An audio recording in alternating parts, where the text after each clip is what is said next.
ইস, এসব practical class না আমার একদম অসহ্য লাগে। কেন, স্যার কি বলেছে মনে নেই তোর? উনি আবার কি বললেন? এই যে শহর, দেয়াল, সবকিছুর মাঝে লুকিয়ে আছে তোর আমার মতো কিছু মানুষের শত শত বছরের সুখ, দুঃখ, ভালোবাসা।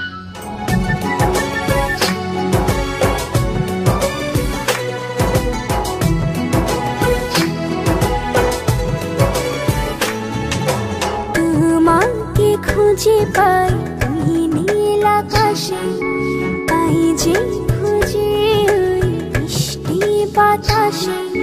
তোমাকে খুঁজে পাই ওই নীল আকাশে, পাই যে খুঁজে ওই মিষ্টি বাতাসে। তোমায় ভালোবাসি, আমি ভালোবাসি পেতে চাই।